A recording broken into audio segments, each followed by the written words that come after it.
Good morning and welcome to the Senior Hour, which is sponsored by Santa Clarita In-Home Care and Advanced Audiology. I'm Barbara Cochran with my co-host, Dr. Jean Dorio, on your hometown station AM 1220 KHTS. This is a show for, about, and by seniors, giving information to enhance one's quality of life. And our guest this morning is Dr. Thomas Pilecki. He is a local chiropractor. I should say the illustrious Dr. Thomas Pilecki. That's better. That's better. I can't let you down. I can't let you down, can I? And before we started recording, we talked about your subject matter today. Yeah, it's pretty common, back pain. Back pain. Big issue, especially for the senior group. And, there's at least a handful of huge government studies out there. We often compare our health care system here in the United States to, let's say, Canada or Sweden or Australia. They're kind of our closest relatives as far as the way our lifestyles are, except that those are socialized systems. So here's the interesting thing. Every one of those governments spent a lot of money researching, all right, how are we going to get a handle on this back pain problem? Because it's huge. Mm-hmm. Back pain is one of the top problems for everybody. Mm-hmm. Other than the common cold, it's probably the second most common problem that doctors see in their office. Absolutely. So they spent a lot of money. Each individual, it's not like they all pooled their resources. Everyone did their own studies throughout the past 30 years, give or take. And the interesting thing that they came up with, every single one without exception, will surprise, I guarantee, 90% of the people listening right now. They all came to the same conclusion, and that is, as far as back pain is concerned, chiropractic is the best way to deal with it. No exception. Without exception. Recently, there have been, we've trying to get a handle on this. We want a convention of what is back pain really, because back pain can be caused by thousands of different things. Mm-hmm. So they want to narrow it down into three main groups. The largest group by far, accounting for nearly 90% of all back pain cases, is what we call mechanical, where there is actually structural strain on your back that causes something to really hurt a whole lot. And then the second most common is nerve-related back pain. And that can be right at the site, which is common, or it can be proximal to the site, which means it's closer to the brain than where the pain is actually showing up. And that's the second most common, but that's a fraction of the first one. A fraction of the first one.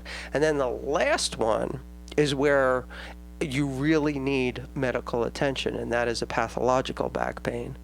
So outside, and that's less than 3%. Less than 3% of the time is it a true medical condition where you absolutely need immediate medical intervention. You need to get a handle on it. It's either an infection or a cancer or some kind of pathological process, some kind of disease that's causing the back pain.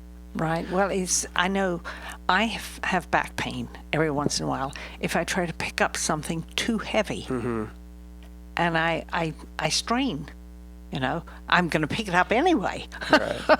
But I pay for it. Sure. Well, right there, it tells you that that's mechanical. That's right. Mm-hmm. It's not there all the time. If it's there all the time, you got to worry, because then it could be neurological, nerve-related, or it could be pathological if it hurts all the time no matter what. But certainly if it's positional or if it's exertion, if you work at it and it causes the pain, it's mechanical. And if it's mechanical, not one small study, but 5 large government studies over the past several decades say that, drugs aren't going to do it. No. they actually have a list of things that don't work. And it's surprising to a lot of people, because I'm sure that everybody does these things that the government has said, it doesn't work. The over-the-counter meds don't work. No. The prescription meds don't work. Not for mechanical back pain. They may give you some temporary relief, but they do nothing for the problem. Most forms of physical therapy don't work. The hot, the cold, the electric stim, all of those things that are the most common things that people do for back pain don't do anything for it.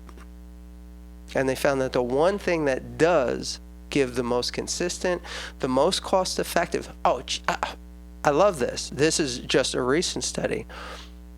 Chiropractic is more cost effective than doing nothing for back pain. It costs less to go to a chiropractor and get it taken care of than if you just try to tough it out on your own. And I was like, wait, how is that even possible? You've got to pay a chiropractor to treat you. You don't have to pay anything just to suffer. But the study showed that by not taking care of it in the long run, it actually costs you more. It gets worse. It gets worse. That's it has right. more complications. It has more problems than if you just go to a chiropractor and get it taken care of. So that's nice. I got that going for me. And then on top of that, the kind of chiropractic that we do in our office, which is not the twisting or cracking, and Barbara can attest to this. Absolutely. Gives us the highest. We have twice as many 5-star reviews as any other chiropractor in town. Well, how did these separate processes come about? I mean, For what? So for the treatment of back pain, some chiropractors twist and turn and tug and what have you. Sure. And then there are others who use the table and use that type. How did that come about? Well, here's my take on it. I don't know the answer, but I'll tell you something. In chiropractic school, if there were 10 chiropractors in the room, you had 12 opinions on anything. The nice thing about medicine is it has a unified front, at least. There may be some dissension in the group, but they bring it all together and present, this is how medicine really is. That never existed in chiropractic, never. So everybody's got their own opinion about what the best way to do things are. That's fine. I respect that. But you got to look at the numbers. That's the problem in all of healthcare, that everybody has their opinion about the way things should be done, but oftentimes they don't pay attention to the reality of it, the evidence base. Like if you had 100 people and you gave them this pill, what's going to happen? And pay attention to what's going to happen instead of saying that, well, we want this pill to treat pain, and look at those results and say that, okay, well, we're expecting this to happen, and it happens, and, so that's one way of doing it. But unfortunately, drug companies are held to the task more often than not, and it turns out that all of their claims are at very least biased, if not outright fraudulent. Well, I've had both kinds of chiropractic, and the way you handle it is much more effective. Thank you. Than the twisting and the turning.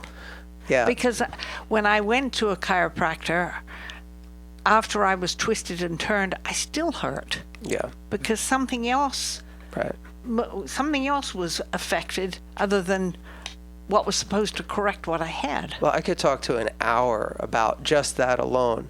But the reason that I don't do it like everybody else is I have a kind of unique background. First of all, am by nature pretty analytical. I doubt everything. When I was going through school, I doubted what they were teaching me every step of the way. You questioned everything. And I explored all the options. And then I kept doing that. And I was in practice for several years. I went back to school and I tried to change things in teaching. I taught at 2 chiropractic schools. And the interesting thing is I had the access to a lot of research, and I worked with some really amazing people who were doing things differently than the norm. But when you try to get that unified, like something like in conventional medicine, when you tried to say that, okay, this is the way that we're going to now do this thing, it got fought tooth and nail from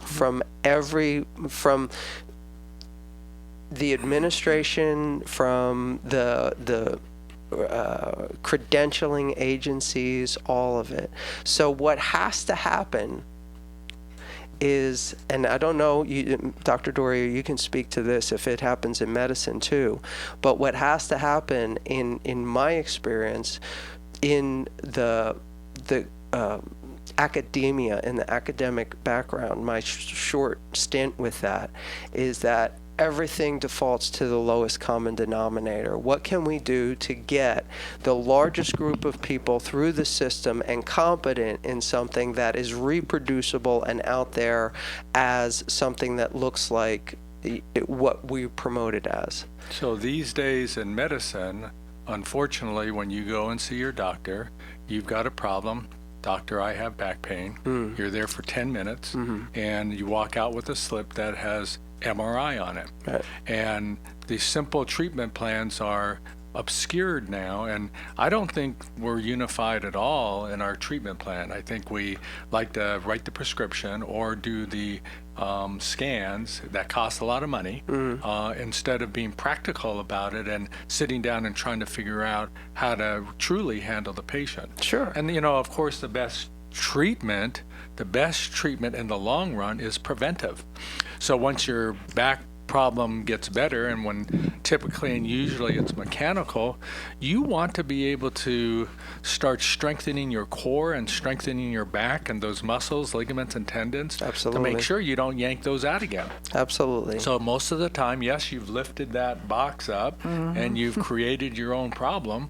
When you dissect a back, there's just tons of muscles, nerves, bone, tendons, ligaments. I mean, it's very complicated. And it's not a surprise that it gets out of whack once in a while. Not at all. Not at all.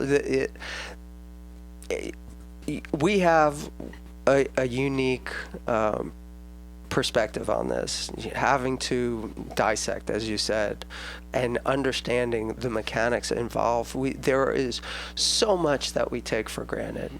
Literally being able to bend over and pick something up is a really complex process, like incredibly complex process. You're right, because you're not supposed to bend over. You're supposed to squat first. Right. And pick it up. Right, but all the things that go into making that happen and that we don't even think about, if any one of those hundreds of little mechanical advantages that we're designed for isn't put in exactly the right place when you go to move, those mechanical advantages turn into mechanical disadvantages. Yes. And can cause a lot of problem. The forces generated I've seen x-rays. There's a procedure in medicine where for scoliosis they put steel rods down the spine, and they screw them into the bones of the spine, and instead of the bones themselves breaking, I've seen the steel rods broken. Ooh. So there are incredible forces. You can literally break steel rods with the muscles in your back. Good heavens. So we really don't know our own strength, do we? Right. That's what I'm saying. There Yes. are incredible mechanical forces going on in simple tasks that we never even think about until something goes horribly wrong. And the bad part is that most people don't strengthen their back in a preventive way.